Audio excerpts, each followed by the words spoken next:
Begitupun dengan motivasi sahabat yang lain dari Sa'id bin Jubair radhiyallahu an, dia berkata, sahabat Ibnu Abbas radhiyallahu an pernah bertanya kepadaku, apakah engkau menikah wahai Sa'id? Maka kemudian Sa'id menjawab, tidak atau belum. Maka kemudian sahabat Ibnu Abbas berkata, menikahlah wahai Sa'id karena sebaik-baik umat ini adalah yang paling banyak istrinya.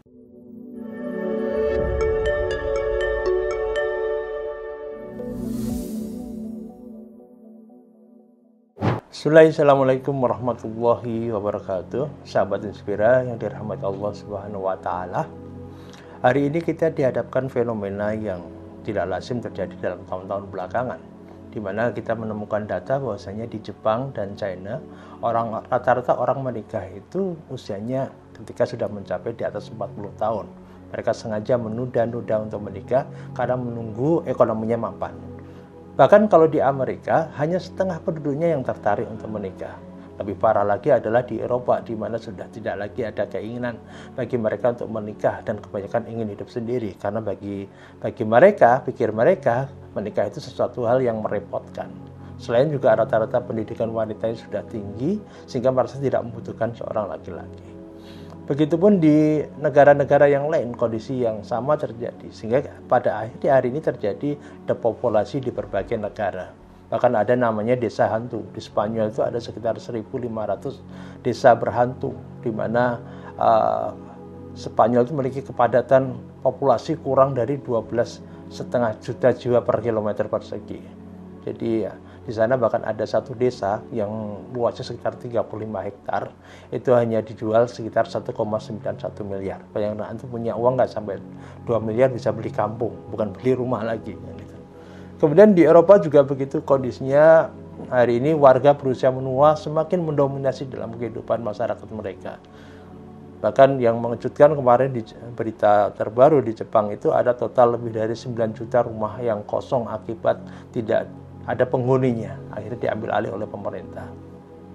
Islam telah memberikan solusi berkenaan ketika pemuda sudah memasuki usia ba'ah, sebagaimana dalam hadis di mana Abdullah ibnu Mas'ud radhiyallahu an berkata, Rasulullah sallallahu alaihi wasallam bersabda kepada kami, ya masyarus sabab, man istata'a minkumul ba'ah fal yatasawwaj fa innahu aghaddu lil bashar wa ahsanu lil farji wa man lam yastati' fa alaihi bisyawm fa innahu lahu wijaun.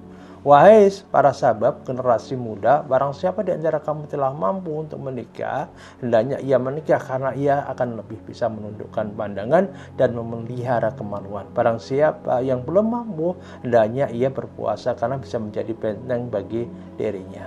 Ya, ulama memberikan penjelasan tentang mana ba'ah itu adalah yang pertama kemampuan untuk bersetubuh atau jima, kemudian yang kedua adalah kemampuan untuk menanggung beban. Artinya beban pernikahan maupun beban keluarga atau rumah tangga. Karena ba'ah itu bentukan dari kata al-maba'ah. Nah, sehingga sahabat Inspira dirahmati Allah Subhanahu wa taala, ketika kita sudah memasuki usia menikah, alangkah lebih baiknya untuk bersegera menikah karena itu lebih bisa menjaga kesucian diri. Ingat motivasi dari para sahabat dan ulama, diantaranya adalah Imam Ahmad rahimahullah, dia berkata, laisatil usbatu min amril Islam fi syai'. Hidup membujang bukanlah termasuk ajaran Islam. Waqal, kemudian beliau juga berkata, man da'aka ila ghairi taswiji faqad da'aka ila ghairil Islam. Barang siapa yang mengajak untuk tidak menikah, maka dia telah menyeru kepada selain Islam. Begitupun juga yang cukup menohok ini adalah nasihat dari sahabat Umar bin Khattab radhiyallahu anhu kepada seseorang yang belum menikah padahal ia sudah layak menikah. Apa nasihat sahabat Umar ini? Ma yamna'uka min nikahin illa azzun aw fujurun. Jadi tidak ada yang menghalangi kamu menikah melainkan dua hal. Yang pertama, kalau enggak kamu lemah syahwat, artinya punya kelemahan di situ, enggak normal gitu, atau yang kedua kan terlalu banyak maksiat, ahli maksiat, waliyadzubillah. Nah, sahabat Inspira yang dirahmati Allah Subhanahu wa taala, dari sini kita menjadi tahu bahwasanya ketika seorang laki-laki telah mencapai ba'ah, tidak ada yang lebih baik yang bisa dilakukan kecuali untuk segera menikah. Ya, kalaupun membujang mesti harus punya alasan kenapa dia membujang. Misalkan karena tadi merasa takut tidak bisa membahagiakan istrinya karena dia tidak normal, atau kemudian yang Yang kedua, karena memang sudah betul-betul disibukkan dengan ilmu dan jihad fisabilillah, misalkan begitu. Sebagaimana kehidupan para ulama yang sampai akhir hayatnya memutuskan untuk membujang dan tidak menikah. Begitupun dengan motivasi sahabat yang lain. Dari Sa'id bin Jubair radhiyallahu an, dia berkata, sahabat Ibnu Abbas radhiyallahu an pernah bertanya kepadaku, apakah engkau menikah wahai Sa'id? Maka kemudian Sa'id menjawab, tidak atau belum. Maka kemudian sahabat Ibnu Abbas berkata, menikahlah wahai Sa'id, karena sebaik-baik umat ini adalah yang paling banyak istrinya. Loh, satu aja belum kok, udah mikir yang banyak yang seperti itu. Nah, sahabat yang dirahmati Allah Subhanahu wa taala, inilah pentingnya kita memahami bahwasanya syariat menikah itu bukan semata-mata untuk mendapatkan kesenangan, karena syariat menikah semata-mata itu yang prinsip yang paling mendasar, yang pertama adalah tentu saja untuk menjaga kesucian diri, yang kedua adalah untuk mendapatkan keturunan. Dalam upaya memperoleh keturunan itu terkandung nilai-nilai takarub, sebagaimana pernah disebutkan oleh seorang salaf, Imam Al-Ghazali. Imam Al-Ghazali menyebutkan ada 4 aspek takarub melalui pernikahan ini. Yang pertama adalah memelihara keberlangsungan keturunan, dan itu merupakan sunnatullah, artinya dengan kita berkeluarga atau berumah tangga dan kemudian mempunyai keturunan, berarti kelangsungan hidup manusia terjaga. Kita menjalankan sunnatullah tersebut. Kemudian yang kedua, kita mendapatkan cinta Rasulullah Shallallahu Alaihi Wasallam. Tazawwajul wadudal walud fa inni mukatsirun bikumul umam.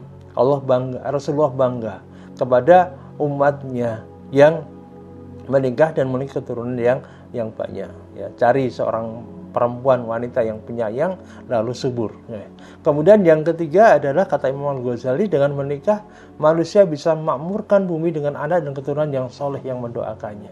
Ya, alangkah baiknya ketika dunia ini dipenuhi dengan orang-orang yang saleh. Alangkah baiknya dunia ini ketika dimakmurkan oleh orang-orang yang tunduk kepada syariat Allah. Yang paling tahu bagaimana merawat isi bumi itu adalah orang-orang Islam, orang-orang yang mengerti tentang syariat Islam. Kemudian yang keempat adalah jika anak itu meninggal lebih dahulu, kata Imam Al-Ghazali, maka ia akan menjadi syafaat bagi orang tuanya.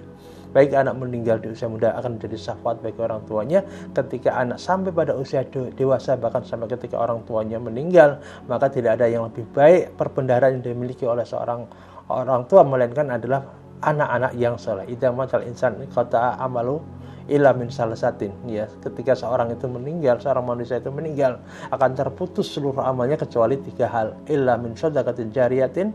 Yang pertama adalah sedekah jariah, au ilmin yutafa'u bi, ilmu yang bermanfaat, dan ketiga adalah awwalatin salih yatullah, anak saleh yang mendoakan dirinya. Ya. Mari para lajang yang belum menikah dan sudah masuk pada usia menikah bersegera untuk menikah, ya, untuk menjemput seruan dari Nabi kita yang mulia Rasulullah Shallallahu Alaihi Wasallam. Barakallahu fikum. Assalamualaikum warahmatullahi wabarakatuh.